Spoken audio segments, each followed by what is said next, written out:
Good morning, everybody. It is 1:30 a.m. This is Food for Thought, Thoughts If It Were You by Gentrics. We're still working on the moral series, and today I'm going to go ahead and finish up self-control, and then we're going to move into the next moral. In this piece, I'm going to cover the final thing regarding self-control, and that's how to build self-control. Okay, building self-control can be challenging, but it is possible to create change in your life and manage impulsivity.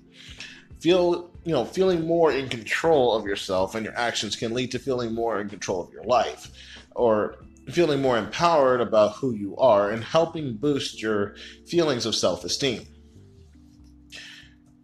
A method in which you can use to do that is one of the main methods in building your self-control is recognize impulsive thoughts. Having strategies to help you resist temptation in the moment will help you build self-control. Start by making a list of the behaviors you'd like to control and the situations that often trigger those behaviors. And by recognizing the moments when you get the urge to act impulsively, you'll be more equipped to create a delay between the urge and the action. On that note, place time restrictions on impulsive thoughts. Okay, creating space in your thoughts will help you reevaluate your actions from a more rational viewpoint. This will also help you to learn how to create a delay in your actions instead of just acting upon your urges.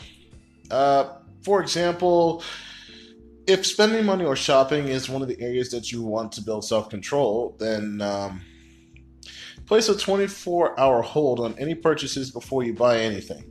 You can write down in a small notebook what you were thinking about buying, and in 24 hours revisit your list and decide then if you really want or need that item. This will help put a damper on you constantly grabbing your wallet every time you see something you think you might want. On that note, try belly breathing. This suggestion can come in handy if you are trying to quit smoking or curb your eating habits. If you have a cigarette or food craving, instead of immediately giving into the craving, set your phone timer for 5 minutes and focus on breathing from your belly. Remind yourself that a craving is, well, just that, a craving. It's not a necessity. Take the 5 minutes of breathing to imagine the craving slowly disappearing every time you exhale. Take note of how you feel, and if you still want to engage in eating impulsively or give in to that cigarette, how do I put this? Try closing your eyes and breathing in slowly through your nose. Continue filling your lungs, fully expand your chest and lower belly. Finally, breathe out slowly and naturally like you would any other day, using your mouth and your nose. Okay, this is another way to help curb those really nasty temptations. If that doesn't work, find a healthy distraction. Okay, you'll find it harder to avoid the urge if you simply sit and fixate on it, which is ironic considering we just covered perseverance. Instead, recognize the urge and actively try to distract yourself with something else. This can help distract your mind from the urge or craving and give you the space to truly decide if you want to act on that urge or feeling whatsoever.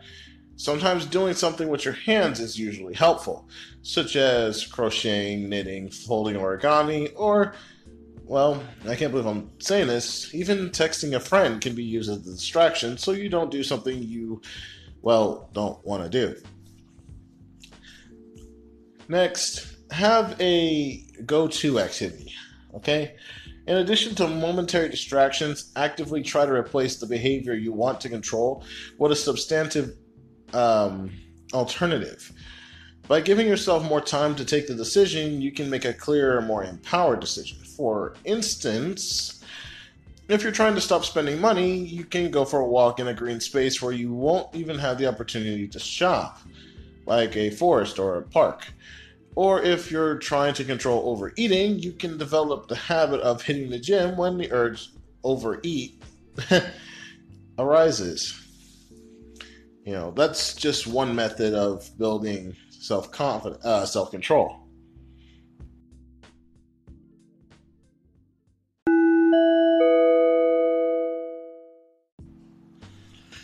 Next, let's work on building long-term self-control.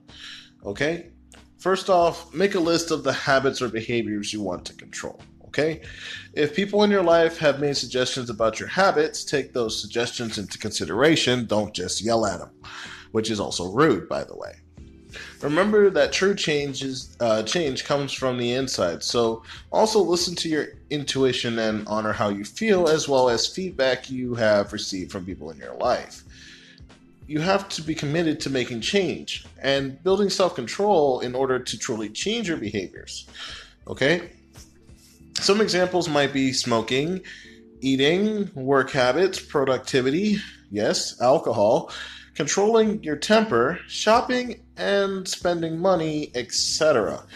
Believe it or not, this list does go on for a while, okay? Second, choose the main behavior from the list you'd like to control. Start with one at a time, okay? You can start with an easy one. It doesn't have to be a hard one. We all have areas of our life that could be more discipline and self-control. So remember to be easy on yourself and take things slowly, okay? Look at your list, choose one thing you want to work on. Changing habits takes time. It's not overnight. I'm going to go ahead and say this right now. And building self-control takes effort. Honor your energy and set realistic goals that are achievable, all right? I want you to remember something here. Remember that you're only in control of your own behavior while choosing. For instance, don't choose something like having a better relationship with my parents, since that requires efforts from both of your parents as well, assuming you have both of them still there. A goal such as improve my communication habits with my parents is better because it hinges on your behavior alone, more so than improving your relationship with them. Be realistic about what kind of changes you want to make that will fit into your life, okay? Your time and your abilities. If you try to change everything at once, as ambitious as this may be, you can risk self-sabotaging yourself and all your efforts and basically just giving up, which does intend hurt you in the long run.